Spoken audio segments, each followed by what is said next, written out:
Pre, tapos ka nakaligulo. Ay, pre, ngayon ka lang nagawa tapos. Umilit naman yung akin. Umilit eh. Babayaran na naman ako. Ito, 1 to 5 lang. Ah, sige. Bali ganito na lang, pre. Para hindi unbad sa iba. Bayaran mo na lang ako mamaya ng 20 pesos para sa pagpapagawa ko sa assignment ko sa calculus. Hindi, pre. Salamat.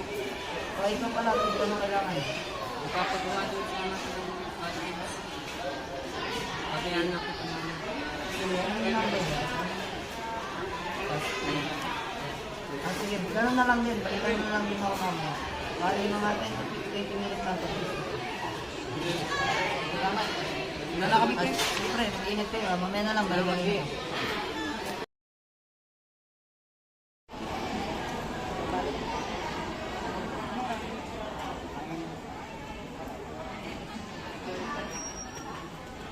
Mga pare, ito na pala yung mga... Ito na pala yung ginagawa mo sa calculus na assignment. Ito sa'yo, Rubio. Tapos sa'yo, meron. Salamat po magkano to. Bali yung sinabi sa'yo yung presyo na nakaraan na 20 pesos. Bakit po? Dadagdagan ko.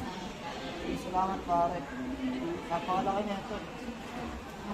Salamat yung Rubio. Bali, ganito na lang pare. Sa susunod, nagpapagawa kayo. Dagdagan ko na pagbubutin ko tayo mga pinapagawa niyo sa akin.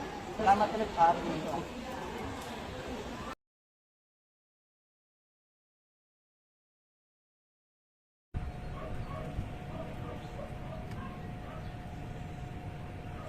Pre! Uy, kayo pala yan. Wait lang, buksan ko lang pinto. Pasok kayo. Kamusta? Pre, okay lang pare. Kwento kami sa'yo ah. Sige. Tara, dito natin pag-usapan sa bahay. Pre, ito nga pala kwento namin sa'yo. May bad news kami. Ang dami mo raw kulang sa activities. Hindi ka pa pumapasok, sabi ni ma'am. Ano ba nangyayari sa'yo, pre? Pinaggagawa mo. Eh, pinagkakabalan kasi ako dito para kumita. Ano to, pre? Ayos to ah. Ayos wala nang pinagkaiba sa national ID. Kaya nga, boy, baka naman. Alam na. Ay, baka mapahamak tayo dyan. Di yan, tiwala.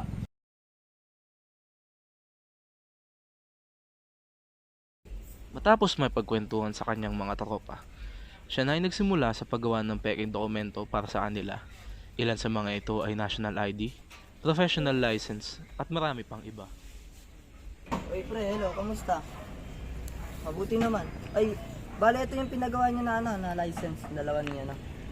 Bali, magkita na lang tayo dito sa sa court para ibigay sa inyo yung ginawa kong license. Sige, sige pre, salamat.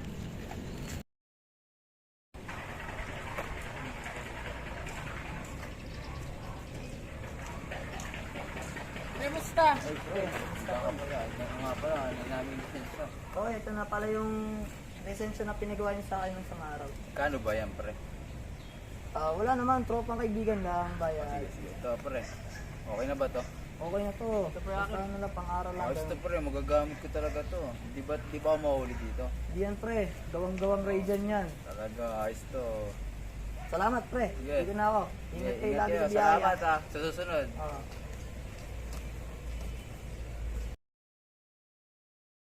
Mga pare, kamusta? Epektibo ba yung pinagawa niyo sa akin lisensya? Ay, ito pre. Ayos to. Hindi na ako nakikunap to. Ito. Madali naman ang kaya. Oo nga pre, katulad ng lisensya ko din na pinagawa sa iyo. Di na nauhuli pre kung saan namin nakakapunta. Bale, salamat sa inyo. Oo nga pre, paano na? Una na kami. Sige, sige, ingat kayo. Salamat, ha. Ingat, Salamat. ingat pare. Salamat. Sa mga oras na iyon, naisipan na ni Rejan na pagkakitaan ang paggawa niya ng mga peking papeles at dokumento. Ayos pala kahit di na ako maghanap ng trabaho eh. Mas malaki pala kinikita ko sa trabaho na dito. Matapos iyon, nagsimula na si Rejan na mas palakihin ang mga ginagawa niya. Mula sa simpleng ID hanggang sa mga passport, business permit at marami pang iba. Lahat ng mga ito ay higit na delikado at talagang iligal. Ngunit dahil sa pangangailangan, hindi mapigilan ni Rejan ang kanyang sarili sa paggawa ng mga peking dokumento at papeles.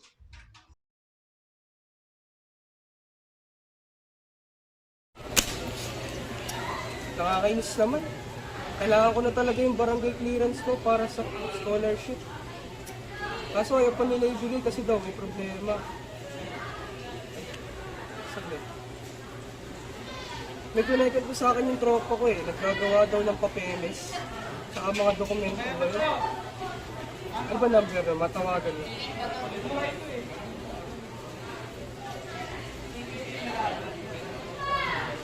Tol, baka pwede mo naman ako ipakilala dun sa mga barkada mo na nagagawa ng dokumento. Kailangan ko na talaga yung barangay clearance ko eh.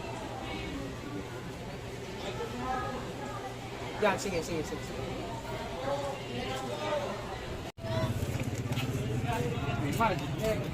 Ano? Tama na lang. Ano ba yan? Pre, pupunta na tayo sa bahay. Sasabi ko sa'yo. Papakilala ko. Tol, legit. Hindi ka. Hindi. Kung maniwala ka sa akin, tropa na ayun. Uy pre, ito pala papakilala ko sa'yo. Si Matt. Uy pare, kamusta? Ano nga pala yung napasadya mo dito? Ano ba yung papagawa mo? ID, passport, diploma, ano ba? Marami clearance lang yan. Madali lang yan. Sige, mga ilang minuto lang tatapusin lang sa paggawa. Pwede kayo mo paupo muna dito. Huwag kang mag-alala, hindi tayo lalam na yung Mark. Uy pre, ito na pala yung pinapagawa mo ng barangay clearance sa tapos. Presyong kaibigan na lang yan pare, sandaan na lang kasi tama man naman yung tropa ko si Franz. Sandaan na lang para sa'yo. Nakamura ka pa. Sige, salamat pre. Pre, may hati ako dyan ha. Biro lang pre. Una na kami. Sige pa, ingat kayo. Salamat. Susunod pre.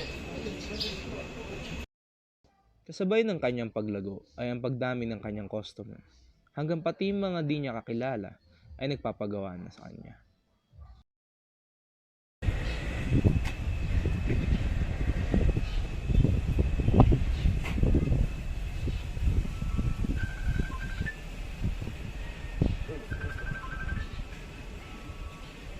Hello, sino to?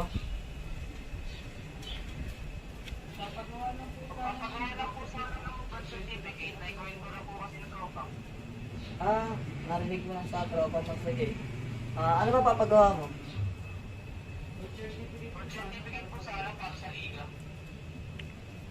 Para sa liga. Sige, balikan ko na lang. Send mo na lang sa akin yung birth certificate mo. Tapos, bali sa pagbabayad ko, ano na lang. Bali pa Gcash na lang yung gawin natin. Mura lang naman, ano lang, mga 100 pesos lang naman para sa'yo. Sige, salamat. Bali, sisend ko na lang. Matapos makalikom na malaking halaga ng pera, si Rejan ay muling bumabalik sa eskwelahan, patuloy na pumapasok at patuloy na pinapakilala ang kanyang sarili na gumagawa ng mga papeles. Ngunit, hindi niya naikonsidera ang ilang factors na posibleng mangyari. Makalipas ang ilang linggo, si Rejan ay patuloy pa rin sa paggawa ng kanyang mga peking papeles, ID at iba pa. Ngunit, isang araw, bigla ang bumaliktad ang kanyang kapalaran.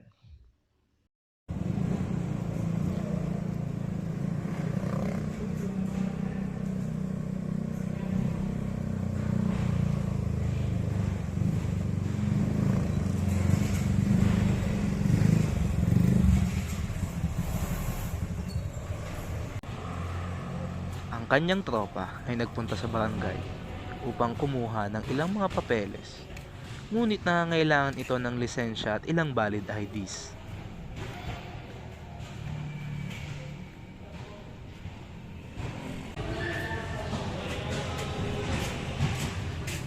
Boss, kukuha sana po ng mga papeles. Patingin na lang muna ng balik. Ito po. Sa... Diyan ka muna. Sige, Nang binigay ng tropa niya ang kanyang lisensya, siya ay nabuking na ang lisensya ay peke. Pwede itong lisensya mo ah. Alam mo ba na pwede kang magulong dahil sa forgery? boss, wala akong alam po. Sabihin mo na ako sino yung mga kasabwat mo kung hindi makukulong mag-isa. Sige boss, ano na ako. Para dito sa loob, magbigay ka ng mga impormasyon.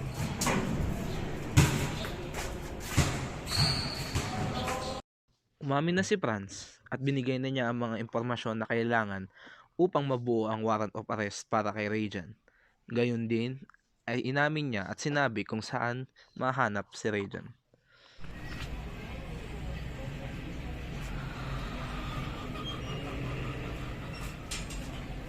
Dito ba? Sige, tawagin mo. Tao po. Sino yan?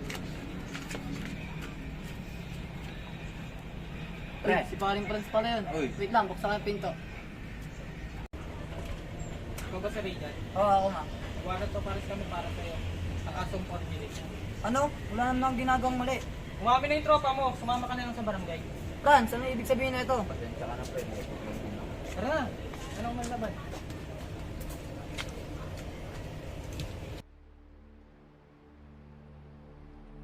Ang forgery ay isa sa maraming uri ng cybercrimes.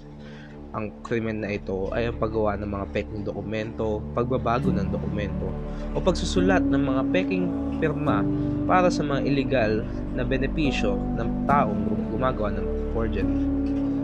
Ilan sa halimbawa nito ay ang paggawa ng mga peking ID, kagaya ng lisensya, national ID, at marami pang iba.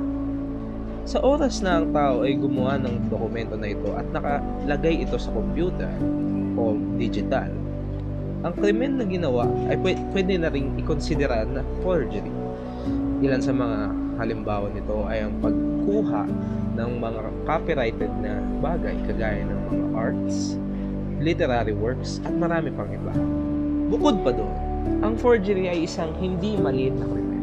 Ito ay malaking krimen na maaaring magdulot sa malalaking pinsala. Isang magandang example ay ang mga drivers o ang mga hindi lisensyadong drivers na nagmamaneho sa kalsada at maaaring makaaksidente dahil hindi sila nakadaan sa tamang proseso ng pagkuha ng lisensya, kagaya ng pag-aaral ng mga batas trapiko, mga signages at marami pang iba. Kung susumahin, ang forgery ay malaking krimen.